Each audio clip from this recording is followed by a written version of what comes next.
Hi friends, welcome to Vennila kitchen. இன்னைக்கு நம்ம கிச்சன்ல ரொம்பவே ஹெல்தியான பச்சை பயிறு குழம்பு எப்படி பண்றதுன்னு தாங்க பார்க்க போறோம். இது வந்து குக்கர்ல ஈஸியா சட்டுன்னு சுலபமா செஞ்சு முடிச்சிரலாம். வாங்க இந்த பச்சை பயிறு குழம்பு எப்படி பண்றதுன்னு வீடியோக்குள்ள போய் பார்க்கலாம். நீங்க இப்போதான் ஃபர்ஸ்ட் டைம் நம்ம சேனல் பார்க்கறீங்கன்னா மறக்காம subscribe பண்ணிட்டு பக்கத்துல இருக்கிற பெல் ஐகானை கிளிக் பண்ணி ஆல் என்ற ஆப்ஷன் அழுத்திடுங்க. அப்பதான் நான் போடுற வீடியோ உங்களுக்கு நோட்டிஃபிகேஷன் வரும். வாங்க இப்போ வீடியோக்குள்ள போலாம்.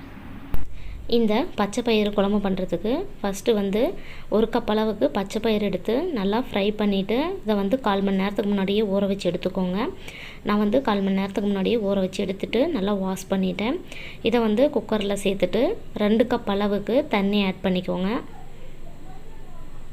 தண்ணி ஆட் பண்ணதுக்கப்புறமா இதிலேருந்து 5-6 பல் பூண்டு சேர்த்துடலாம். பெரிய சைஸில் ஒரு தக்காளி 2-3 கட் பண்ணி வச்சுருக்கிறேன், அதையும் உள்ளே சேர்த்துடுங்க. 3 பச்சை மிளகாவை 2 கிள்ளிட்டு உள்ளே சேர்த்துடலாம். 1/4 ஸ்பூன் அளவுக்கு மஞ்சத்தூள் சேர்த்துடுங்க. சேர்த்துட்டு எல்லாத்தையும் மிக்ஸ் பண்ணிவிட்டு இதை வந்து குக்கர் மூடி போட்டு லாக் பண்ணிடலாம். 4-5 விசில் வரைக்கும் நம்ம விட்டு எடுத்துக்கலாங்க. குக்கர் மூடி போட்டு லாக் பண்ணிடுங்க. 4-5 விசில் வரட்டுங்க. அதுக்குள்ளார நம்ம வந்து மசாலாவை அரைச்சி எடுத்துகிட்டு வந்துடலாம். 1 ஸ்பூன் அளவுக்கு சீரகம் எடுத்துக்கோங்க. 1 ஸ்பூன் மல்லி, 4 வரமிளகா இதை வந்து மிக்சியில் சேர்த்து அரைச்சி எடுத்துகிட்டு வந்துடலாம். காரத்துக்கு தகுந்த மாதிரி நீங்கள் வந்து வரமிளகா ஆட் பண்ணிக்கோங்க. ஃபஸ்ட்டு வந்து குக்கர்லேயே நம்ம பச்சை மிளகா ஆட் பண்ணியிருக்கிறதுனால நான் வந்து 4 வரமிளகா மட்டும் எடுத்துருக்கிறேன். காரத்துக்கு தகுந்த மாதிரி நீங்கள் சேர்த்துக்கோங்க. பாருங்கள், ஜாரில் சேர்த்துட்டு இது போல் நல்லா கரகரப்பாக அரைச்சி எடுத்துகிட்டு வந்துடுங்க. இது வந்து தாளிக்கும் போது அவ்வளோ சூப்பராக இருக்குங்க. இது ஒரு ஓரமாக இருக்கட்டும். விசில் வந்துருச்சிங்க, ஏரெல்லாம் ரிலீஸ் பண்ணியாச்சு. பாருங்கள் எவ்வளோ சாஃப்டாக நம்மளுக்கு பச்சை பயிறு நல்லா சாஃப்டாக வெந்துருச்சுன்னு. இந்த அளவுக்கு நல்லா வேக வச்சு எடுத்துக்கோங்க. இப்போ வந்து நம்ம தாளிச்சிடலாம். ஸ்டவ் ஆன் பண்ணி கடாய் ஒன்று வச்சுக்கோங்க. அதில் வந்து 2-3 டேபிள் ஸ்பூன் அளவுக்கு தேங்காய் எண்ணெய் சேர்த்துக்கோங்க. தேங்காய் எண்ணெய் சேர்த்து செய்யும்போது இதனோட வாசனை டேஸ்ட்டு அவ்வளோ சூப்பராக இருக்குங்க. தேங்காய் எண்ணெய் சேர்த்துட்டு 1 கப் அளவுக்கு சின்ன வெங்காயத்தை சேர்த்துக்கோங்க. 1 கொத்து கருவேப்பிலை சேர்த்துட்டு இதை வந்து நல்லா ஃப்ரை பண்ணிக்கோங்க. வெங்காயம் லைட்டாக கலர் மாறிடுச்சு பாருங்கள். இந்த ஸ்டேஜில் வந்து நம்ம அரைச்சி வச்சுருந்த மல்லி, சீரகம் இதையெல்லாம் உள்ளே சேர்த்துருங்க.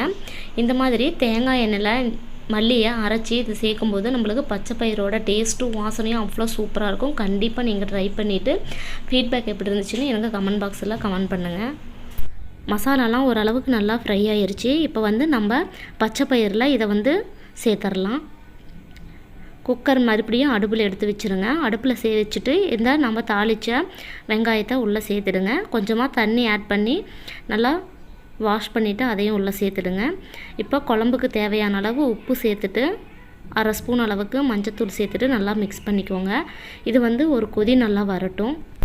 தாளிக்கிறதுக்கு தேங்காய் எண்ணெய் சேர்த்துறதாலும் சேர்த்தலாம். உங்களுக்கு தேங்காய் எண்ணெய் வேண்டாம்னா நீங்கள் ஸ்கிப் பண்ணிவிட்டு நார்மலாக நம்ம குக்கிங் ஆயில், கடலெண்ணெய் எது வேணாலும் சேர்த்துக்கலாம். ஆனால் தேங்காய் எண்ணெய் சேர்த்து செய்யும்போது இதனோட டேஸ்ட்டு கண்டிப்பாக சூப்பராக இருக்குங்க. நீங்கள் ஒரு முறை ட்ரை பண்ணி பாருங்கள். இப்போ வந்து நல்லா கொதி வந்துருச்சு. இப்போ வந்து ஒரு கைப்பிடி அளவுக்கு கொத்தமல்லி தலையை தூவிடுங்க.